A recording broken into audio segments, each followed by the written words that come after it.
जगत में प्रत्येक व्यक्ति को किसी न किसी प्रकार की निर्बलता अवश्य होती। जैसे कोई बहुत तेजी से दौड़ नहीं पाता तो कोई अधिक भार नहीं उठा पाता, कोई असाध्य रोग से पीड़ित रहता है तो कोई पढ़े हुए पाठों को स्मरण में नहीं रख पाता। ऐसे अनेकों उदाहरण और भी हैं। क्या आप किसी ऐसे व्यक्ति को जानते हैं जिसे सब कुछ प्राप्त हो और हम जीवन की उस एक निर्बलता को जीवन का केंद्र मानकर जीते हैं? इस कारणवश हृदय में दुख और असंतोष रहता है सदा। निर्बलता मनुष्य को जन्म से अथवा संजोग से प्राप्त होती, किंतु उस निर्बलता को मनुष्य का मन अपनी मर्यादा बना लेता है।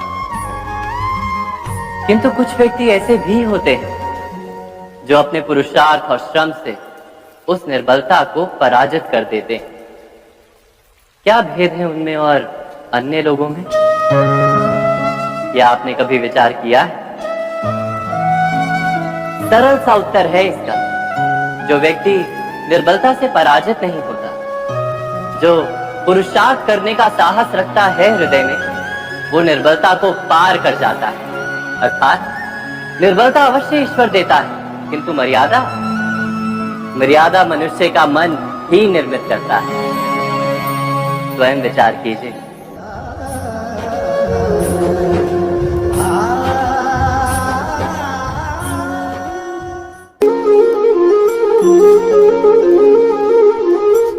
भविष्य का दूसरा नाम है संघर्ष। हृदय में आज इच्छा होती है और यदि पूर्ण नहीं हो पाती तो हृदय भविष्य की योजना बनाता है। भविष्य में इच्छा पूर्ण होगी ऐसी कल्पना करता रहता है, किंतु जीवन ना तो भविष्य में है ना अतीत में। जीवन तो इस क्षण का नाम, अर्थात इस क्षण का अनुभव ही जीवन का अनुभव।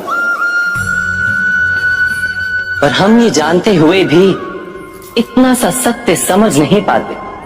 या तो हम बीते हुए समय के स्मरणों को घेर कर बैठे रहते, या फिर आने वाले समय के लिए हम योजनाएं बनाते रहते हैं और जीवन जीवन बीत जाता है। एक सत्य यदि हम हृदय में उतार लें कि ना हम भविष्य देख सकते हैं, ना ही भविष्य निर्मित कर सकते हैं, हम तो केवल धैर्य और साहस के साथ भविष्य को आलिंगन दे सकते हैं, स्वागत कर सकते हैं भविष्य का। तो क्या जीवन का हर पल जीवन से नहीं भर जाएगा? स्वयं विचार कीजिए।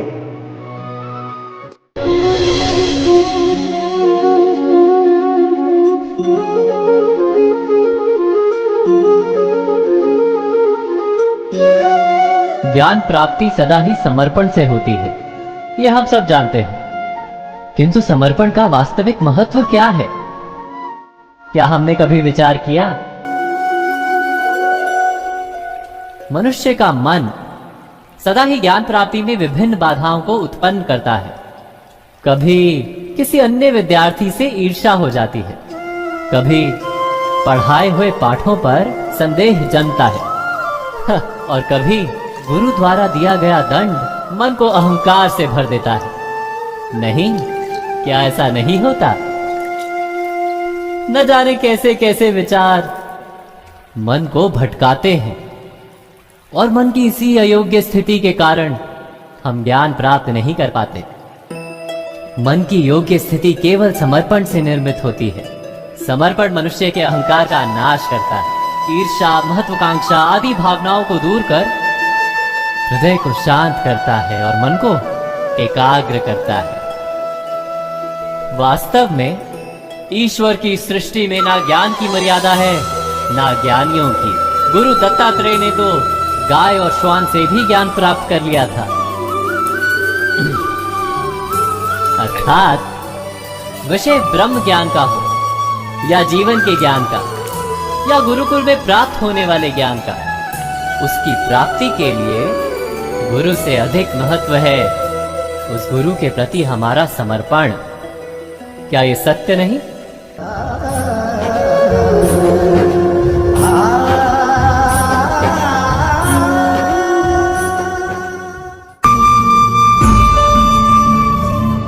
प्रत्येक मनुष्य के जीवन में ऐसा क्षण अवश्य आता है जब सारे स्वप्न, सारी आशाएं, सारे दृश्य ध्वस्त हो जाते हैं। जीवन के सारे आयोजन ही बिखर जाते हैं। एक और धर्म होता है और दूसरी ओर सुख। इसी को धर्म संकट कहते हैं। जब धर्म का वहन ही संकट हो और धर्म का त्याग ही सुख हो। विचार कीजिए, कभी किसी स्वजन के विरुद्ध सत्य बोलने का अवसर प्राप्त हो जाता है, कभी ठीक दरिद्रता के समय सरलता से चोरी करने का मार्ग प्राप्त हो जाता है, कभी किसी शक्तिशाली राजनेता या राजा के कर्मचारी का अधर्म प्रकट हो जाता है। सबके जीवन में ऐसी घटना बनती ही रहती है। अधिकतर लोग ऐसे किसी क्षण को धर्म संकट के रूप में जान ही नहीं पाते। हमें किसी प्रकार के संघर्ष का अनुभव ही नहीं होता। सहजता से सुख की ओर खींचे चले जाते हैं, जैसे मक्खी गुड़ की ओर खींची चली जाती है। वास्तव में धर्म संकट का क्षण ईश्वर के निकट जाने का क्षण होता है। यदि हम संघर्षों से भयभीत ना, सुख की ओर आकर्षित ना, अपने धर्म पर दृढ़ रहे, तो ईश्वर का साक्षात्कार दूर नहीं।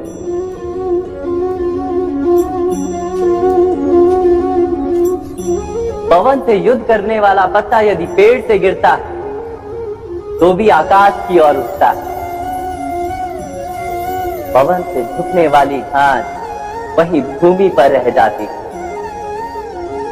अर्थात धर्म संकट से यदि हम संकट को ही टाल दें तो सुख तो मिलता है, जीवन बढ़ता है, किंतु क्या चरित्र नहीं टूटता? क्या आत्मा दरिद्र नहीं हो जाती? क्या ईश्वर से अंतर नहीं हो जाता? स्वयं विचार कीजिए। दो व्यक्ति जब निकट आते हैं तो एक दूसरे के लिए सीमाएं और मर्यादाएं निर्मित करने का प्रयत्न अवश्य करते हैं। हम यदि सारे संबंधों पर विचार करें तो देखेंगे कि इन सारे संबंधों का आधार यही सीमाएं हैं जो हम दूसरों के लिए निर्मित करते हैं।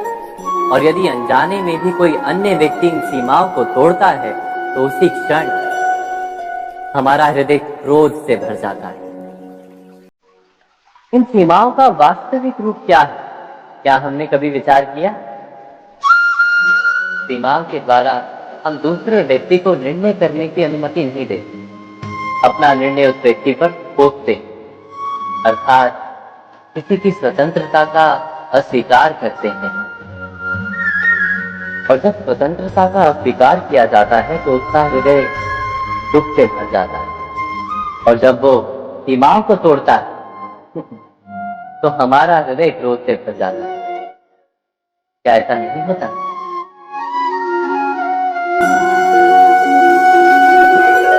पर यदि एक दूसरे की स्वतंत्रता का सम्मान किया जाए तो किसी मर्यादाओं या सीमाओं की आवश्यकता ही नहीं होती। अर्थात जिस प्रकार स्वीकार किसी संबंध का देह है, क्या वैसे ही स्वतंत्रता किसी संबंध की आत्मा नहीं? स्वयं विचार कीजिए। सबके जीवन में ऐसा प्रसंग अवश्य आता है कि सत्य कहने का निश्चय होता है हृदय में, किंतु मुख से सत्य निकल नहीं पाता। कोई भय मन को घेर लेता है। किसी घटना अथवा प्रसंग के बारे में बात करना या फिर स्वयं से कोई भूल हो जाए उसके बारे में कुछ बोलना, क्या ये सत्य है? नहीं, ये तो केवल तथ्य है। अर्थात जैसा हुआ था वैसा केवल बोल देना सामान्य सी बात है। किंतु कभी कभी उस तथ्य को बोलते हुए भी भय लगता है। कदाचित किसी दूसरे की भावनाओं का विचार आता है मन, दूसरे को दुख होगा ये भय भी शब्दों को रोकता है। तो ये सत्य क्या है? क्या हमने कभी विचार किया है? जब भय रहते हुए भी कोई तथ्य बोलता है तो वो सत्य कहलाता है। वास्तव में सत्य कुछ और नहीं, केवल निर्भयता का दूसरा नाम है। और निर्भय होने का कोई समय नहीं होता, क्योंकि निर्भयता आत्मा का स्वभाव है। अर्थात क्या प्रत्येक क्षण सत्य बोलने का क्षण नहीं होता?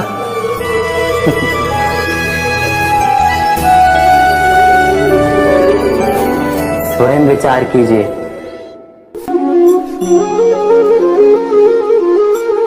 श्रेष्ठता का क्या अर्थ है? श्रेष्ठता का अर्थ है दूसरों से अधिक ज्ञान प्राप्त करना।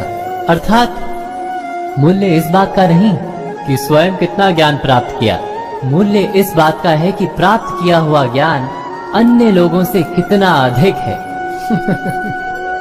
अर्थात श्रेष्ठता की इच्छा ज्ञान प्राप्ति को भी एक स्पर्धा बना देती है। और स्पर्धा में विजय अंतिम कब होती है?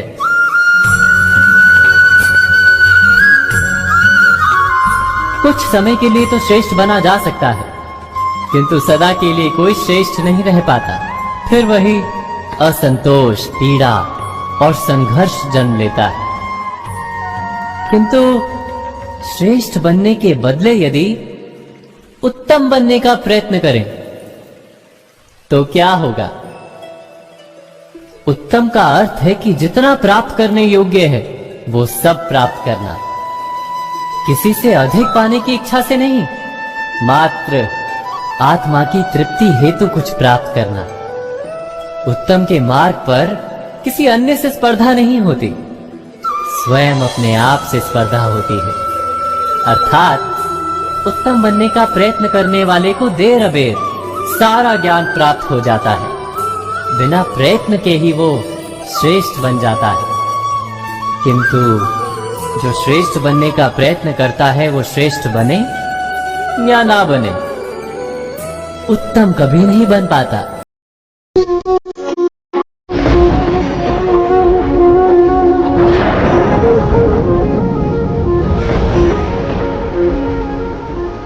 सपनों और पूर्वाभासों के आधार पर हम भविष्य के सुख दुख की कल्पना करते हैं। भविष्य के दुख का कारण दूर करने के लिए हम आज योजना बनाते हैं। किंतु कल के संकट को आज निर्मूल करने से हमें लाभ मिलता है या हानि पहुंचती है, ये प्रश्न हम कभी नहीं करते। सत्य तो ये है कि संकट और उसका निवारण सात जन से, व्यक्ति के लिए भी और सृष्टि के लिए भी। नहीं, आप अपने भूतकाल का स्मरण कीजिए, इतिहास को देखिए, आप तुरंत ही ये जान पाएंगे कि जब जब संकट आता है तब तब उसका निवारण करने वाली शक्ति भी जन्म लेती है।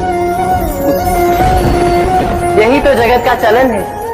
वस्तुतः संकट ही शक्ति के जन्म का कारण है। प्रत्येक व्यक्ति जब संकट से निकलता है तो एक पद आगे बढ़ा होता है, अधिक चमकता है, आत्मविश्वास से अधिक भरा होता है, न केवल अपने लिए अपितु विश्व के लिए भी। क्या ये सत्य नहीं? वास्तव में संकट का जन्म है एक अवसर का जन्म, अपने आप को बदलने का, अपने विचारों को ऊंचाई पर करने का अवसर, अपनी आत्मा को बलवान और ज्ञान मंडित बनाने का अवसर। जो ये कर पाता है उसे कोई संकट नहीं होता, किंतु जो ये नहीं कर पाता वो तो स्वयं एक संकट है विश्व के लिए। विचार कीजिए।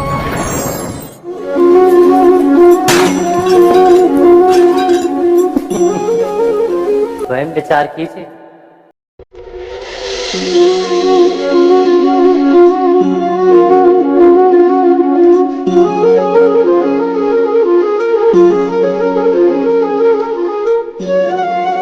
जीवन का हर क्षण निर्णय का क्षण होता है। प्रत्येक पद पर दूसरे पद के विषय में कोई निर्णय करना ही पड़ता है और निर्णय अपना प्रभाव छोड़ जाता है। आज किए गए निर्णय भविष्य में सुख अथवा दुख निर्मित करते हैं, ना केवल अपने लिए, अपने परिवार के लिए, आने वाली पीढ़ियों के लिए भी। जब कोई दुविधा सामने आती है तो मन व्याकुल हो जाता है, अनिश्चय से भर जाता है। निर्णय का वो क्षण युद्ध बन जाता है और मन बन जाता है युद्ध भूमि। अधिकतर निर्णय हम दुविधा का उपाय करने के लिए नहीं, केवल मन को शांत करने के लिए लेते हैं।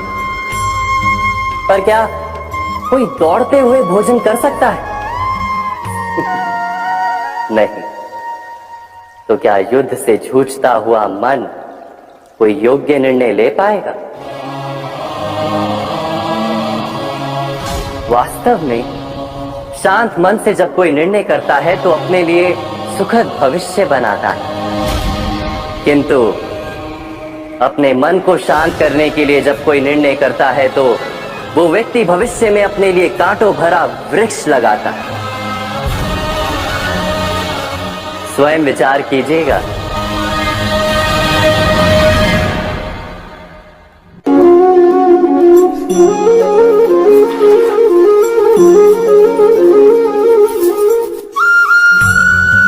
जीवन में आने वाले संघर्षों के लिए जब मनुष्य स्वयं को योग्य नहीं मानता, जब उसे अपने ही बल पर विश्वास नहीं रहता, तब वो सद्गुणों को त्याग कर दुर्गुणों को अपनाता है। वस्तुतः मनुष्य के जीवन में दुर्जनता जन्म ही तब लेती है जब उसके अंतर में आत्मविश्वास नहीं होता। आत्मविश्वास ही अच्छाई को धारण करता है। ये आत्मविश्वास है क्या?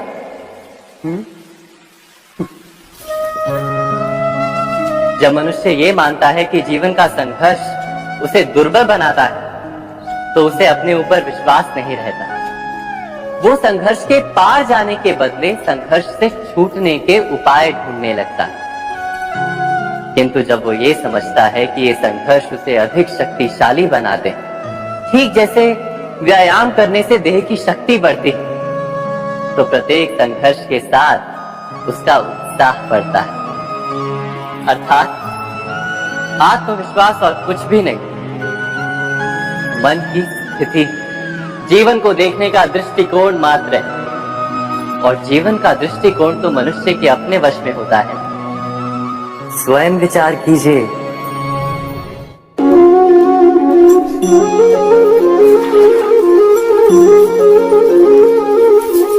पिता सदा ही अपने संतान के सुख की कामना करते, उनके भविष्य की चिंता करते रहते। इसी कारणवश सदा ही अपने संतानों के भविष्य का मार्ग स्वयं निश्चित करने का प्रयत्न करते रहते। जिस मार्ग पर पिता स्वयं चला है, जिस मार्ग के कंकड़ पत्थर को स्वयं देखा है, मार्ग की छाया, मार्ग की धूप को स्वयं जाना है, उसी मार्ग पर उसका पुत्र भी चले, यही इच्छा रहती है हर पिता की। निसंदेह उत्तम भावना है ये। किंतु 3 प्रश्नों के ऊपर विचार करना हम भूल ही जाते हैं। कौन से प्रश्न? प्रथम प्रश्न, क्या समय के साथ प्रत्येक मार्ग बदल नहीं जाते? क्या समय सदा ही नई चुनौतियों को लेकर नहीं आता? तो फिर बीते हुए समय के अनुभव नई पीढ़ी को किस प्रकार लाभ दे सकते हैं? दूसरा प्रश्न, क्या प्रत्येक संतान अपने माता पिता की छवि होता है? हाँ, संतानों को संस्कार तो अवश्य माता पिता देते हैं, किंतु भीतर की क्षमता तो ईश्वर देते हैं। तो जिस मार्ग पर पिता को सफलता मिली है, विश्वास है कि उसी मार्ग पर उसकी संतानों को भी सफलता और सुख प्राप्त होगा। तीसरा प्रश्न, क्या जीवन के संघर्ष और चुनौतियां लाभकारी नहीं होती? क्या प्रत्येक नया प्रश्न एक नए उत्तर का द्वार नहीं खोलता? तो फिर संतानों को नए नए प्रश्नों, संघर्षों और चुनौतियों से दूर रखना, ये उनके लिए लाभ करना कहलाएगा या हानि पहुंचाना? अर्थात जिस प्रकार संतान के भविष्य का निर्माण करने के बदले उसके चरित्र का निर्माण करना श्रेष्ठ है, वैसे संतानों के जीवन का मार्ग निश्चित करने के बदले उन्हें नए संघर्षों के साथ जूझने के लिए मनोबल व ज्ञान देना अधिक लाभदायक नहीं होगा? स्वयं विचार कीजिए। मनुष्य की सबसे बड़ी दुर्बलता क्या होती है? सोचिए। धन, प्रेम, अहंकार। मनुष्य की सबसे बड़ी दुर्बलता होती है उसके रहस्य। चाहे आप कितने भी शक्तिशाली क्यों ना हो, कितने भी प्रबल क्यों ना हो, परंतु उसके रहस्य उसके नाश की चाबी होती है। इसलिए यदि प्रबल रहना है, शक्तिशाली रहना है, समर्थ रहना है, तो अपने रहस्य को किसी को भी ना बताएं, ना मित्र को और ना ही शत्रु को, क्योंकि समय पड़ने पर कब कौन शत्रु हो जाए ऐसा कहना संभव नहीं।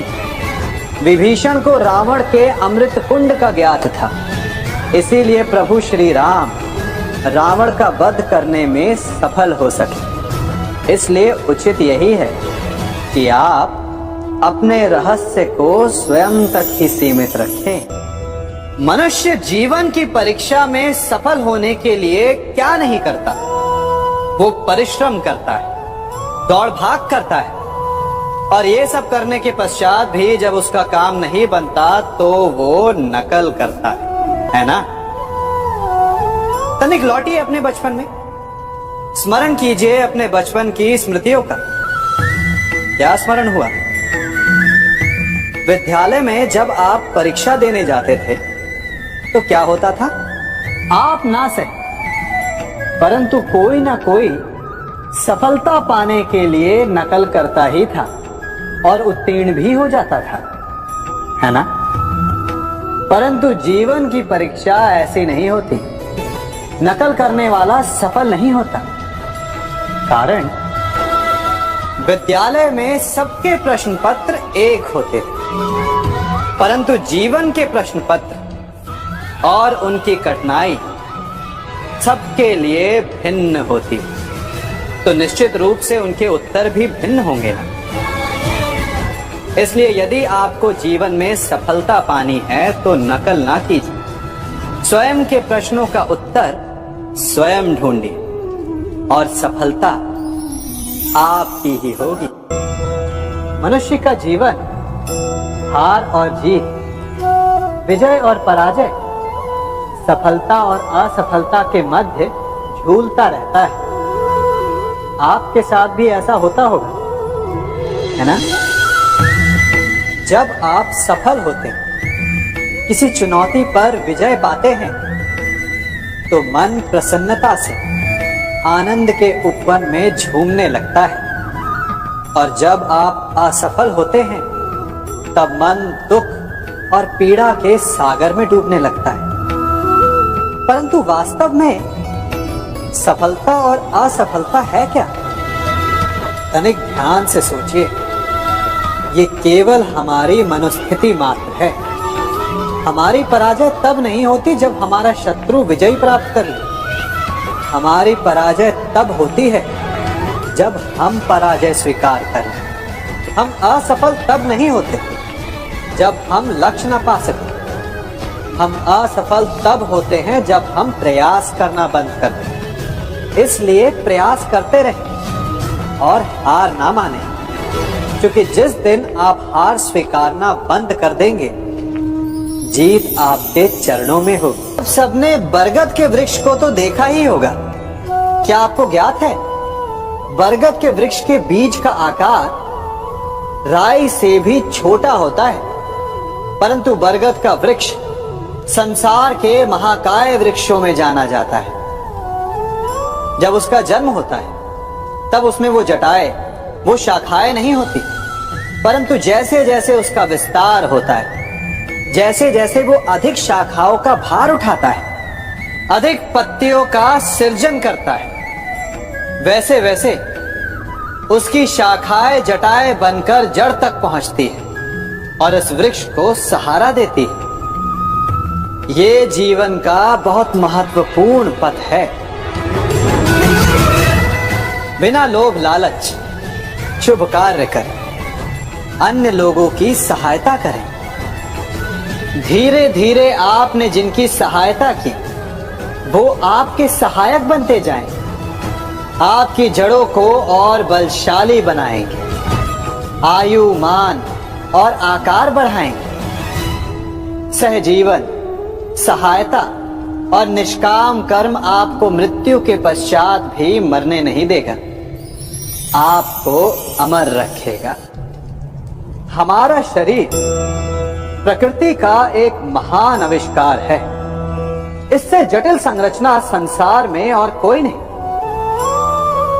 हमारा शरीर जितना जटिल है, यदि इसे ठीक से जाना जाए तो इससे अधिक सरल ज्ञान देने वाला और कोई नहीं। हमारे शरीर में 5 इंद्रियां होती हैं जो हमें भाव, गुण और वस्तुओं का बोध कराती हैं।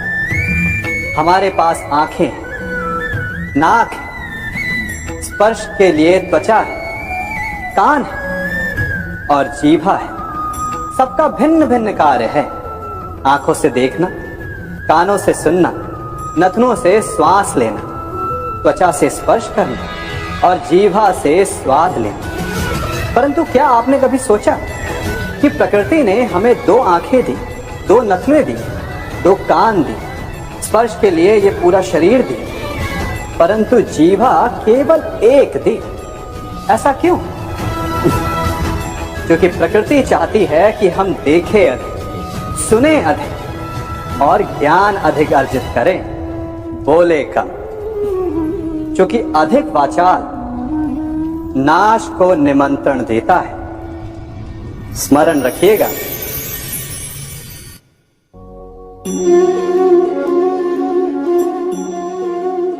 ये सदा यही कहते आए कि यदि आगे बढ़ना है तो अपनों का साथ दो। सत्य कहते हैं, अपनों का साथ देना ही चाहिए, परंतु साथ देने से पूर्व ये अवश्य पहचान लेना चाहिए कि अपने हैं कौन। क्या अपने वही होते हैं जिनके साथ हमारा रक्त संबंध होता है, या अपने मित्र? अपने वो होते हैं जो हमें सद्कार्य के लिए प्रेरित करें, हमें आगे बढ़ाएं, हमारा साथ दें। और वो जिनका साथ देने से समाज का नाश, धर्म की हानि, वो सगे हो करके भी सगे नहीं होते। इसलिए जब अपनों की परिभाषा का चुनाव करें तो उन्हें अपना माने जो आपका साथ दे, उन्हें नहीं जो हमें अज्ञान के मार्ग पर ले जाएं।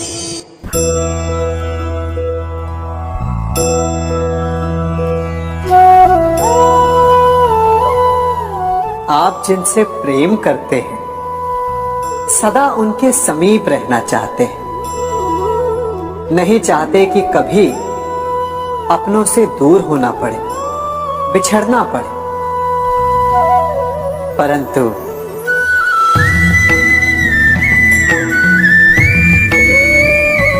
एक समय के पश्चात अपनों से दूर हो जाना उन्नति के लिए आवश्यक है।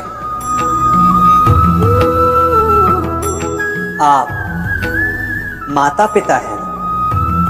यदि आप अपनी संतान के जीवन के हर पथ पर उनका मार्गदर्शन करते रहेंगे तो आपकी संतान स्वयं मार्ग चुनना कैसे सीखेगी? मार्ग के कांटों से स्वयं को बचाना कैसे सीखेगी? इसीलिए एक समय के पश्चात अपनों से बनाई गई दूरी सदा लाभदायक रहती है। आज मैं आप सबको एक कथा सुनाता हूं। एक दिन प्रातः एक व्यापारी अपने घर से निकला। घर से निकलते ही एक बिल्ली ने उस व्यापारी का मार्ग काट दिया। व्यापारी घबरा गया वो फिर से घर लौट गया और शुभ घड़ी की प्रतीक्षा करने लगा। और जब वो पुनः अपने घर से निकला तब वो वाहन जा चुका था जिससे राजा तक पहुंचकर उसे भेंट देनी थी। राजा को भेंट नहीं मिली। राजा क्रोधित हो गए। राजा ने उस व्यापारी का व्यापार बंद करवा दिया। इस कारण व्यापारी क्रोधित होकर घर पर अपनी पत्नी से लड़ बैठा। पत्नी अपने बच्चों समेत मैके वापस चली गई और उस व्यापारी के जीवन में यदि कुछ रह गया था तो केवल अंधकार। और इन सब का कारण वो उस बिल्ली को मानता रहा जिसने उसका मार्ग काटा था। ऐसा ही एक दूसरा व्यापारी राजा को भेंट देने निकला और उस व्यापारी का मार्ग भी एक बिल्ली ने काट दिया। वो व्यापारी तनिक घबराया, परंतु उसने आगे बढ़ना अधिक उचित समझा। राजा तक वो समय पर पहुंचा। उसने राजा को भेंट दी। राजा प्रसन्न हुए और राजा ने व्यापारी को अपना व्यापार बढ़ाने की अनुमति दी, स्वर्ण आभूषण दी। जब व्यापारी घर पर पहुंचा तो पत्नी को आभूषण और अपने बच्चों को देने के लिए वस्त्र थे उसके पास। हर ओर प्रसन्नता थी। समझ रहे हैं ना? दोनों के साथ एक ही प्रकार की घटना हुई, परंतु दोनों की प्रतिक्रिया भिन्न थी। ऐसा ही हमारा जीवन भी है। हमारे जीवन में प्रारब्ध का अपना स्थान है, परंतु उससे कई अधिक महत्वपूर्ण हमारी प्रतिक्रिया, हमारे सोच का प्रभाव है, क्योंकि यही हमारे जीवन को आकार देते हैं। इसलिए अपनी सोच को सकारात्मक रखिए। आपका जीवन सदैव आनंदमय।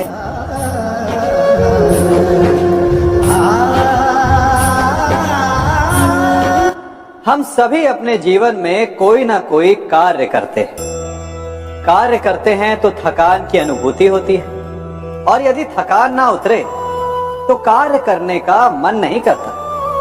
हम आशा करते हैं कि कदाचित एक दिन में 24 के स्थान पर 26 घंटे होते तो आराम करने के लिए हमें और अधिक समय मिल जाता। हमें ऐसा अनुभव होता है कि हम बहुत अधिक कार्य कर रहे हैं, है ना? परंतु क्या आपने कभी सोचा कि जो लोग संसार में सफल हैं, उनके पास भी सफल होने के लिए दिन में केवल 24 घंटे थे, तो फिर वो सफल क्यों है? इसका एक छोटा सा रहस्य है।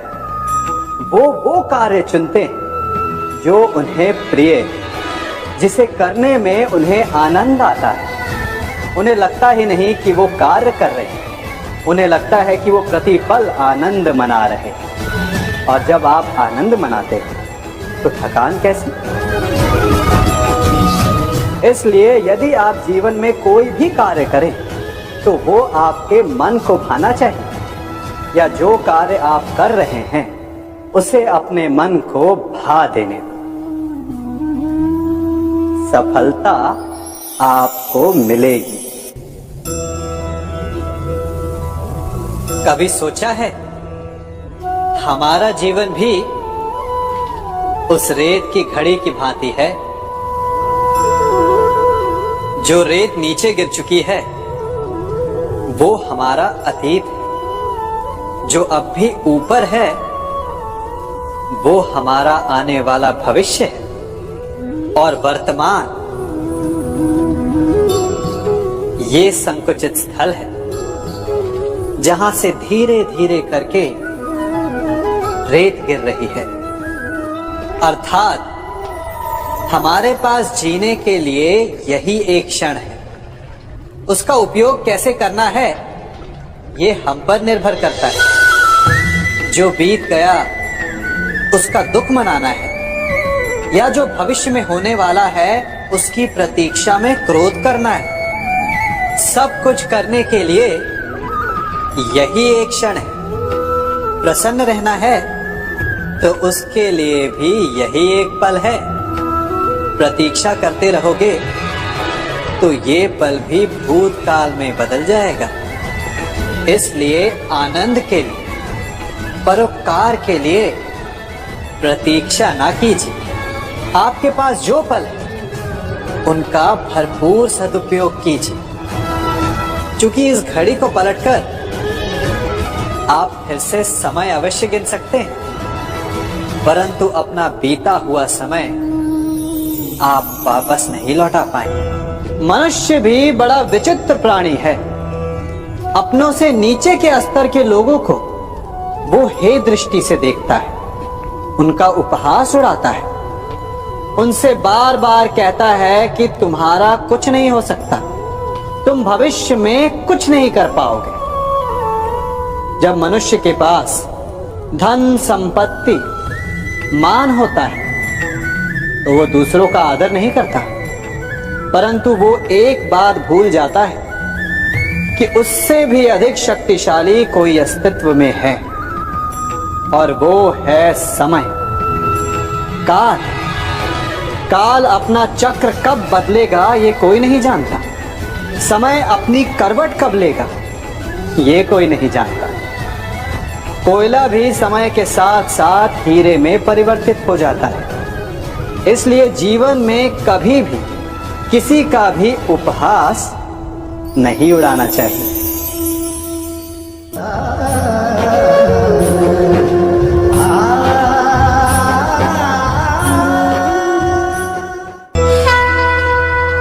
गर्व, अभिमान और अहंकार, ये तीनों सुनने में एक जैसे लगते हैं, परंतु तीनों का अर्थ भिन्न होता है और परिणाम भी। तीनों का आरंभ प्रेम से होता है। स्वयं से प्रेम, परिश्रम हमारे मन में गर्व को जन्म देता है और सफलता अभिमान जगाती है। यहां तक ठीक है, परंतु जब ये भावना अहंकार बन जाती है तब वो समस्या बन जाती है, क्योंकि सबसे बुरा अंत अहंकारी का ही होता है। परंतु मनुष्य के लिए पहेली यही है कि पहचाना कैसे जाए कि अहंकार जग गया है और उसका दमन आवश्यक है। इसका उत्तर मैं नहीं, आपका मन देगा। जब तक आप स्वयं से प्रसन्न हैं, जब तक आप सबसे ऊंचा उठने का प्रयास कर रहे हैं, तब तक ठीक है। परंतु जब आपके मन में दूसरों को नीचा समझने का भाव आ जाए तो सावधान हो जाइए, क्योंकि यही अहंकार है जो वास्तव में आपको हीन कर रहा है।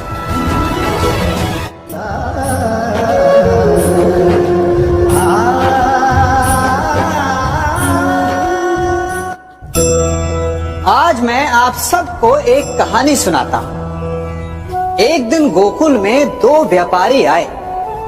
एक व्यापारी शहद का था, बड़ा मीठा शहद था उसका, परंतु वो गोकुल में टिक नहीं पाया। उसके व्यापार ने घाटा खाया और शीघ्र ही वो गोकुल छोड़कर चला गया।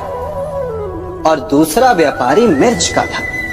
पहले दिन वो एक पोटली लाया और दूसरे ही दिन वो पूरी बैलगाड़ी भर कर लाया, और धीरे धीरे पूरी मथुरा में उसकी धाक जम गई। मुझे बड़ा आश्चर्य हुआ, तो मैंने बाबा से पूछा कि ऐसा क्यों कि एक मीठे शहद का व्यापारी कंगाल हो गया और एक मिर्च का व्यापारी धीरे धीरे नगर सेठ बन गया।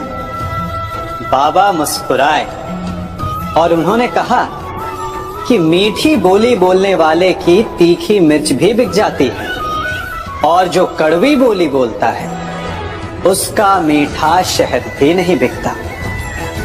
वाह, कितने उत्तम विचार हैं उनके, और उचित ही है। मनुष्य अपने जीवन में सदैव अपने वचनों से उठता है और अपने वचनों से ही गिरता है। इसलिए अपने जीवन में सदैव मीठी बोली बोलने का प्रयास कीजिए। आपका जीवन सरल हो जाएगा। मनुष्य की सबसे बड़ी दुर्बलता क्या होती है? सोचिए। धन, प्रेम, अहंकार। मनुष्य की सबसे बड़ी दुर्बलता होती है उसके रहस्य। चाहे आप कितने भी शक्तिशाली क्यों ना हो, कितने भी प्रबल क्यों ना हो, परंतु उसके रहस्य उसके नाश की चाबी होती है। इसलिए यदि प्रबल रहना है, शक्तिशाली रहना है, समर्थ रहना है, तो अपने रहस्य को किसी को भी ना बताएं, ना मित्र को और ना ही शत्रु को, क्योंकि समय पड़ने पर कब कौन शत्रु हो जाए ऐसा कहना संभव नहीं।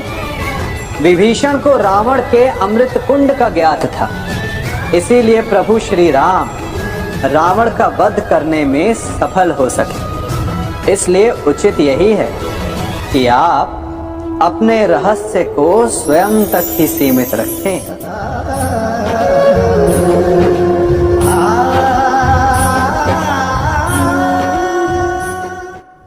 युवा अवस्था भी हमारे जीवन का कितना सुंदर काल होता है ना। बाहु में बल, मन में कुछ बड़ा कर जाने की चाह, आंखों में भविष्य के सुंदर और कोमल सपने। और इसी अवस्था में मनुष्य के भीतर पनपता है प्रेम।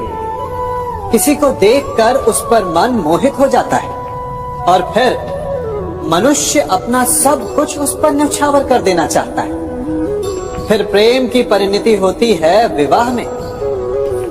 क्यों? सबको अपने खट्टे मीठे संस्मरण स्मरण हुआ है ना, परंतु यहीं से अधिकतर माता पिता और संतान के मध्य विचारों का विरोध प्रारंभ हो जाता है। संतान को लगता है कि उसका चुना जीवन साथी ही उसके लिए उपयुक्त है, और माता पिता को लगता है कि संतान अनजाने में भूल कर रही है। संतान का तर्क होता है कि उसे विवाह किससे करना है, ये उसका अधिकार है, और माता पिता का तर्क ये होता है कि अब भी जीवन साथी चुनने की समझ संतान में है ही नहीं। तो इस अवरोध को काटा कैसे जाए, उचित निर्णय कैसे लिया जाए? इसका एक ही मार्ग है, अपने उत्तरदायित्व का भान और अपनों से बड़ों के मापदंडों का भान। विवाह करने से पूर्व ये जान लेना आवश्यक है कि विवाह केवल अपने प्रेम को पाने का मार्ग नहीं है, अपितु विवाह से जीवन का एक नया द्वार भी खुलता है, और हर नए जीवन के साथ नए उत्तरदायित्व भी होते हैं। और यदि इन उत्तरदायित्वों को समझकर निर्णय लिया जाए तो विश्वास कीजिए आपका दाम्पत्य जीवन आनंद से भरा रहेगा, और आपको कभी ये पछतावा नहीं होगा कि आपने कोई अनुचित निर्णय लिया। सागर का जल बाष्प बनकर उड़ता है, तब वो हमें दिखाई नहीं देता। मेघ उस जल को अपने भीतर छिपा लेते हैं, लंबी यात्रा करते हैं, प्रयास करते हैं कि वो जल सदा उनके भीतर छिपा रहे, परंतु जब वायु का वेग उन्हें उड़ाकर किसी पर्वत से ले जाकर के टकरा देता है, तब उन मेघों को बरसना ही पड़ता है, क्योंकि यही नियति है, यही प्रकृति है। क्योंकि जल को सागर में जाकर मिलना ही है। ठीक ऐसा ही हमारे साथ भी होता है। हम सत्य अपने मन के मेघों में चाहे जितना छिपाने का प्रयास कर ले, परंतु समय की आंधी उसे वास्तविकता के पर्वत से ले जाकर के टकराकर हमारे समक्ष ले ही आती है। जिस भय के कारण आप सत्य को सामने नहीं लेकर आना चाहते, एक दिन वही भय हमारे समक्ष आकर खड़ा हो जाता है, और फिर हम लाचार हो जाते हैं, क्योंकि हमने उस भय का सामना करने की तैयारी नहीं की होती। इसलिए सत्य से भागे नहीं, उसे छिपाए भी नहीं, उसे स्वीकार करें। भविष्य की बड़ी विपत्ति से बच जाएंगे।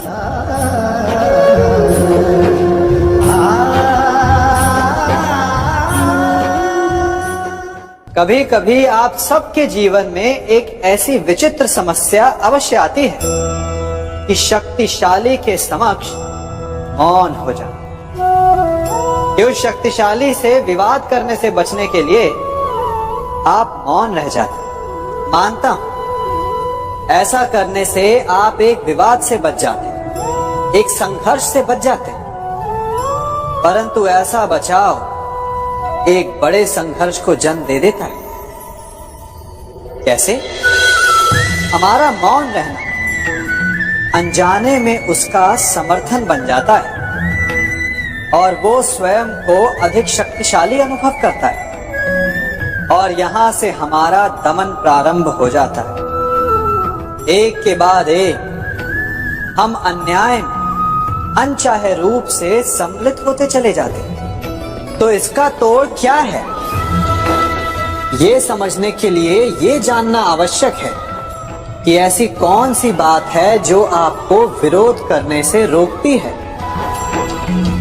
ये सामने वाले की शक्ति नहीं जो आपको रोकती है, ये आपके भीतर छिपा भय है जो आपको रोकता है। हाँ, कभी कभी भय आपकी सुरक्षा अवश्य कर सकता है, परंतु साथ साथ ये भी जानना आवश्यक है कि ये भय ही है जो आपको मौन भी रखता है। इसलिए अपने मन से भय को निकालिए और खुलकर अनीति का, अन्याय का विरोध कीजिए और फिर देखिए आपका मन कितना मुक्त, कितना हल्का अनुभव करेगा।